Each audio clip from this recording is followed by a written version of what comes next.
안녕하세요. 2월 1일 성경 말씀입니다. 구약 출애굽기 19장 1절부터 21장 25절까지의 말씀입니다. 19장의 내용은 하나님에 대한 인식 안으로 인도하심과 율법을 주신 소극적인 방면입니다. 이스라엘 자손이 애굽 땅에서 나올 때부터 제3월 곧 그때에 그들이 시내 광야에 이르니라. 그들이 르비딤을 떠나 시내 광야에 이르러 그 광야에 장막을 치되 산 앞에 장막을 치니라. 모세가 하나님 앞에 올라가니 여호와께서 산에서 그를 불러 가라사대 너는 이같이 야곱 족속에게 이르고 이스라엘 자손에게 고하라. 나의 애굽 사람에게 어떻게 행하였음과 내가 어떻게 독수리 날개로 너희를 업어 내게로 인도하였음을 너희가 보았느니라. 세계가 다 내게 속하였나니 너희가 내 말을 잘 듣고 내 언약을 지키면 너희는 열국 중에서 내 소유가 되겠고 너희가 내게 대하여 제사장 나라가 되며 거룩한 백성이 되리라. 너는 이 말을 이스라엘 자손에게 고할지니라. 모세가 와서 백성의 장로들을 불러 여호와께서 자기에게 명하신 그 모든 말씀을 그 앞에 진술하니 백성이 일제히 응답하여 가로되 여호와의 명하신 대로 우리가 다 행하리이다.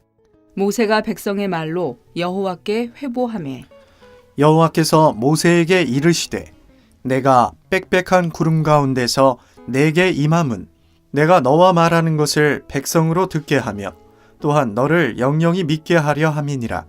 모세가 백성의 말로 여호와께 고하였으므로 여호와께서 모세에게 이르시되 너는 백성에게로 가서 오늘과 내일 그들을 성결케 하며 그들로 옷을 빨고 예비하여 제3일을 기다리게 하라. 이는 제3일에 나 여호와가 온 백성의 목전에 시내산에 강림할 것임이니 너는 백성을 위하여 사면으로 지경을 정하고 이르기를 너희는 삼가 산에 오르거나 그 지경을 범하지 말지니 산을 범하는 자는 정령 죽임을 당할 것이라. 손을 그에게 댐이 없이 그런 자는 돌에 맞아 죽임을 당하거나 살에 쇠어 죽임을 당하리니 짐승이나 사람을 물온하고 살지 못하리라. 나팔을 길게 불거든 산 앞에 이를 것이니라 하라. 모세가 산에서 내려 백성에게 이르러 백성으로 성결케 하니 그들이 자기 옷을 빨더라. 모세가 백성에게 이르되 예비하여 제3일을 기다리고 여인을 가까이 말라 하니라.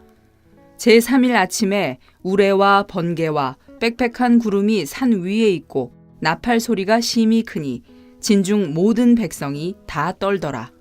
모세가 하나님을 맞으려고 백성을 거느리고 진에서 나오매 그들이 산기슭에 섰더니 시내산에 연기가 자욱하니 여호와께서 불 가운데서 거기 강림하심이라. 그 연기가 옹기점 연기같이 떠오르고 온 산이 크게 진동하며 나팔 소리가 점점 커질 때에 모세가 말한즉 하나님이 음성으로 대답하시더라. 여호와께서 시내산 곧 그 산꼭대기에 강림하시고 그리로 모세를 부르시니 모세가 올라가매 여호와께서 모세에게 이르시되 내려가서 백성을 신칙하라.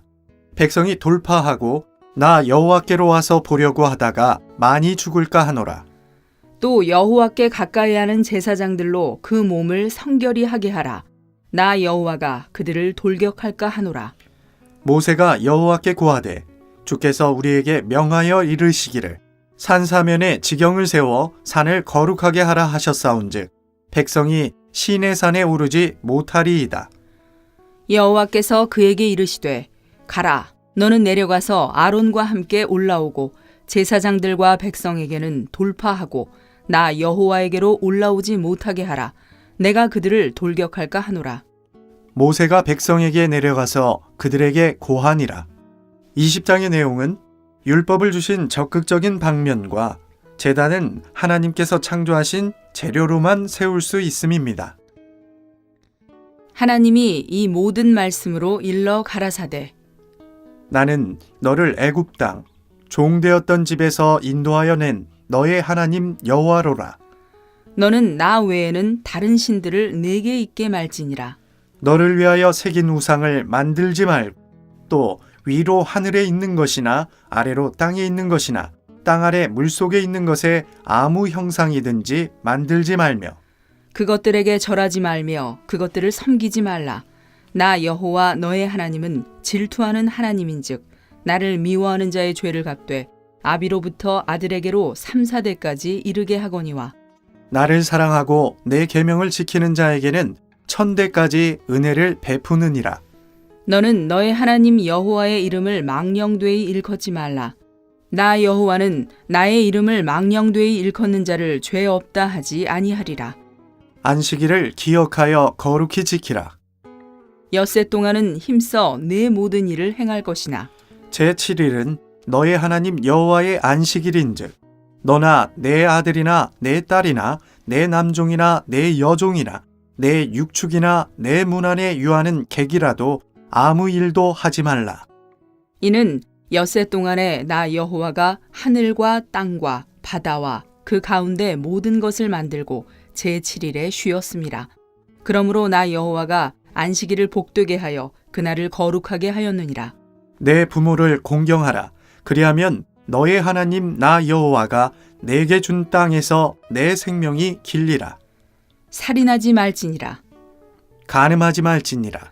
도적질하지 말지니라. 내 이웃에 대하여 거짓 증거하지 말지니라. 내 이웃의 집을 탐내지 말지니라. 내 이웃의 아내나 그의 남종이나 그의 여종이나 그의 소나 그의 나귀나 무릇 내 이웃의 소유를 탐내지 말지니라. 뭇 백성이 우레와 번개와 나팔 소리와 산의 연기를 본지라. 그들이 볼 때에 떨며 멀리 서서 모세에게 이르되 당신이 우리에게 말씀하소서 우리가 들으리이다. 하나님이 우리에게 말씀하시지 말게 하소서 우리가 죽을까 하나이다. 모세가 백성에게 이르되 두려워 말라. 하나님이 강림하심은 너희를 시험하고 너희로 경외하여 범죄치 않게 하려 하심이니라. 백성은 멀리 섰고 모세는 하나님의 계신 암흑으로 가까이 가니라. 여호와께서 모세에게 이르시되 너는 이스라엘 자손에게 이같이 이르라.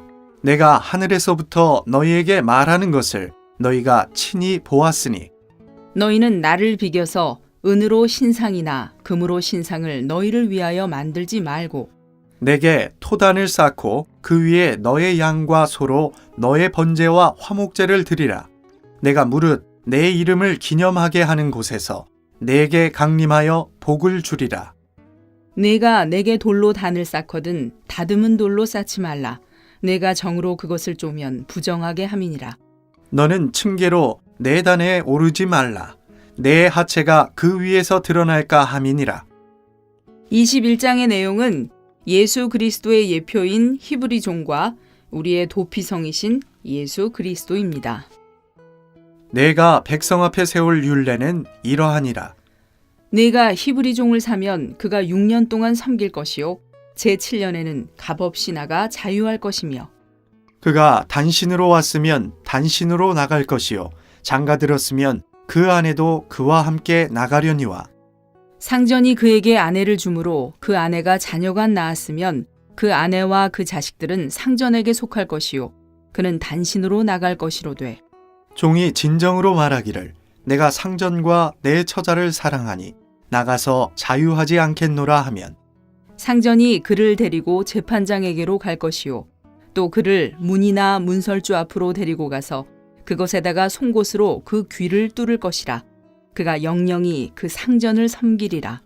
사람이 그 딸을 여종으로 팔았으면 그는 남종같이 나오지 못할지며 만일 상전이 그를 기뻐 아니하여 상관치 아니하면 그를 속신케 할 것이나 그 여자를 속임이 되었으니 타국인에게 팔지 못할 것이요 만일 그를 자기 아들에게 주기로 하였으면 그를 딸같이 대접할 것이요 만일 상전이 달리 장가들지라도 그의 의복과 음식과 동침하는 것은 끊지 못할 것이요 이 세 가지를 시행하지 아니하면 그는 속전을 내지 않고 거저 나가게 할 것이니라.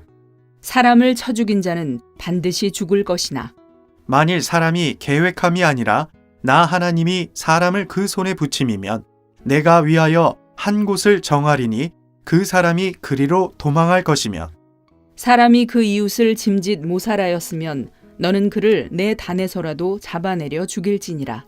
자기 아비나 어미를 치는 자는 반드시 죽일지니라. 사람을 후린 자가 그 사람을 팔았든지 자기 수하에 두었든지 그를 반드시 죽일지니라. 그 아비나 어미를 저주하는 자는 반드시 죽일지니라.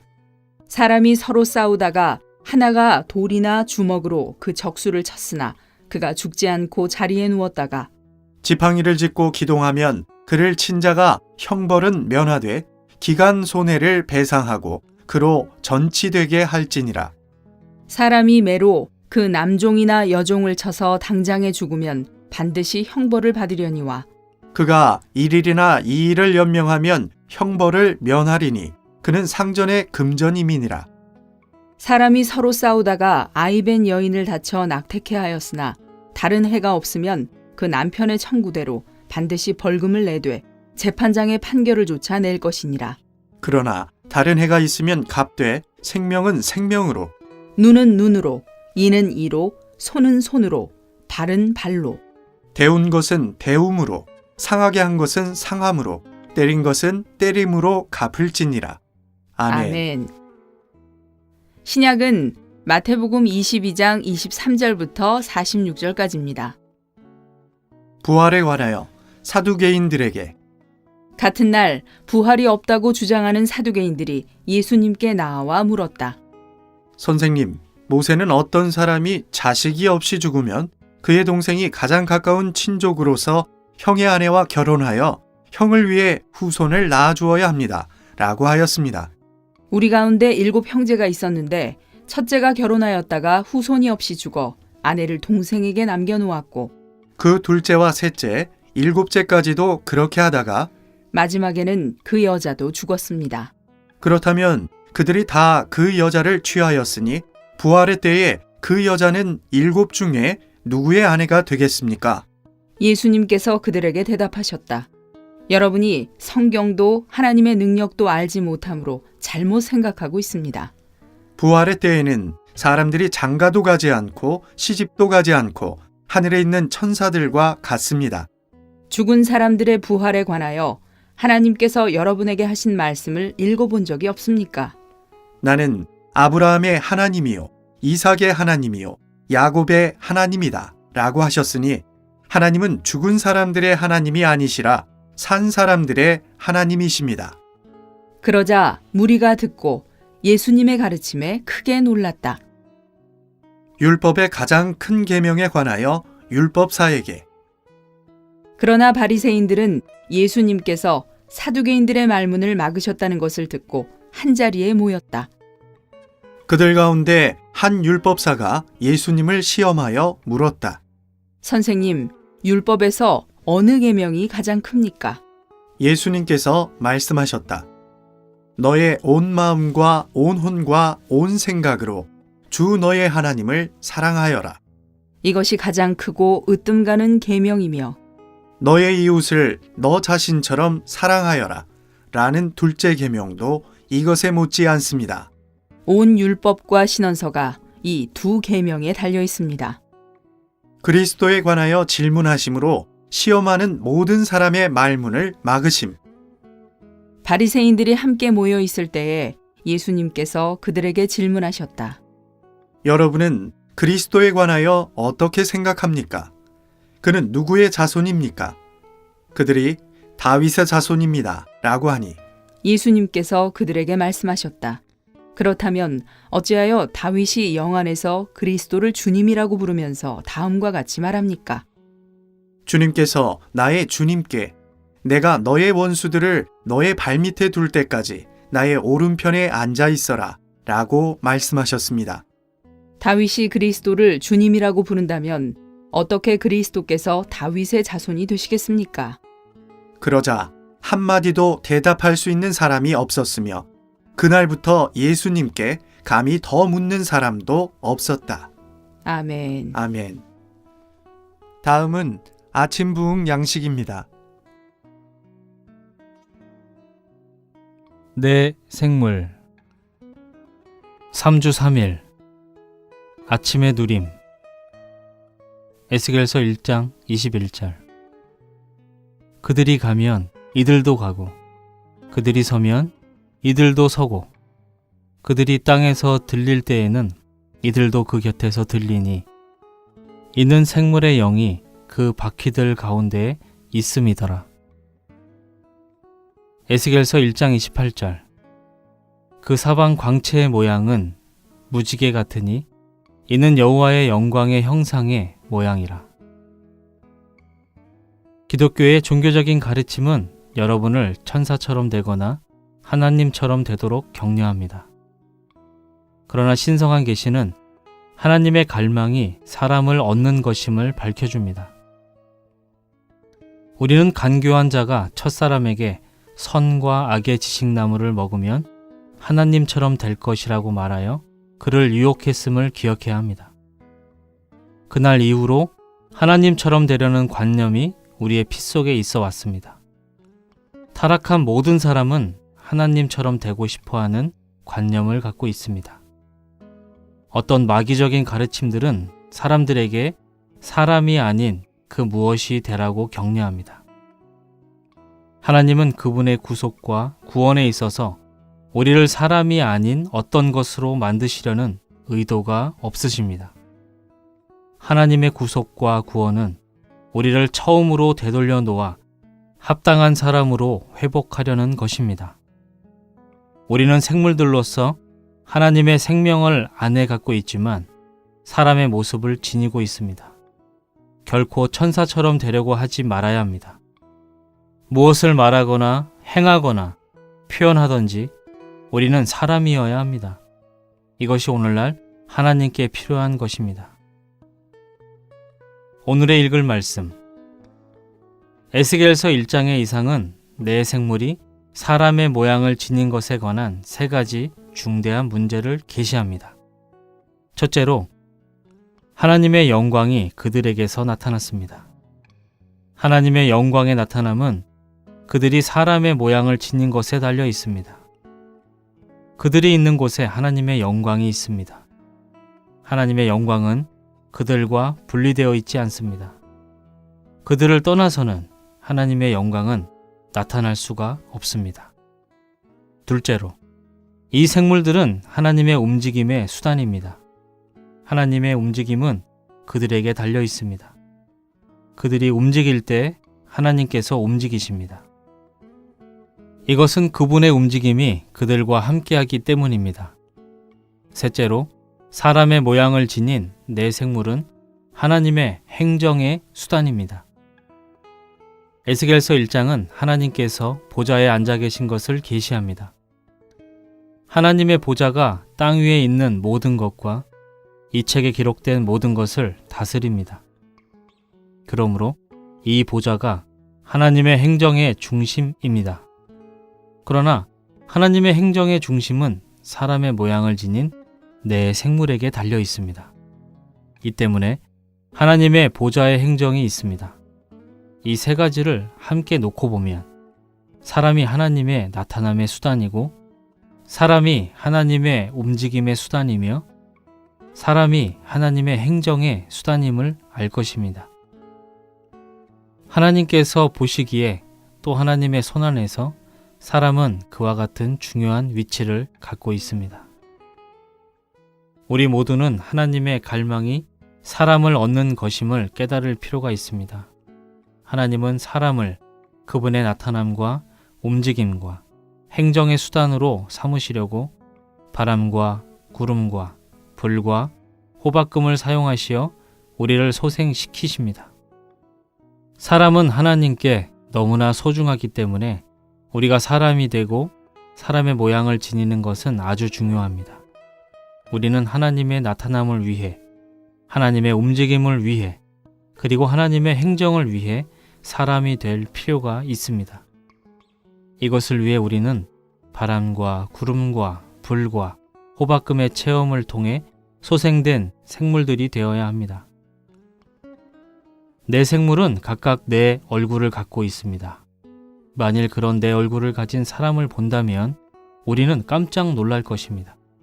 하지만 이것이 바로 우리가 마땅히 가져야 할 모습입니다. 우리 모두는 내 얼굴을 가져야 합니다. 첫 번째 얼굴은 사람의 얼굴입니다. 우리는 사람들입니다. 사람들이기 때문에 우리는 사람 같아야 합니다. 우리는 사람으로 창조되었지만 타락으로 인해 부패되고 중독되고 손상되었습니다. 그러므로 우리에게는 주님의 구속이 필요합니다. 주님의 구속을 통하여 우리는 합당한 인성으로 되돌려졌습니다. 사실상 현재 우리가 갖고 있는 인성은 우리의 것이 아니고 그분의 것입니다. 왜냐하면 우리는 예수님의 인성을 갖고 있기 때문입니다. 주님의 은혜가 함께하기를 바랍니다. 내일 뵙겠습니다.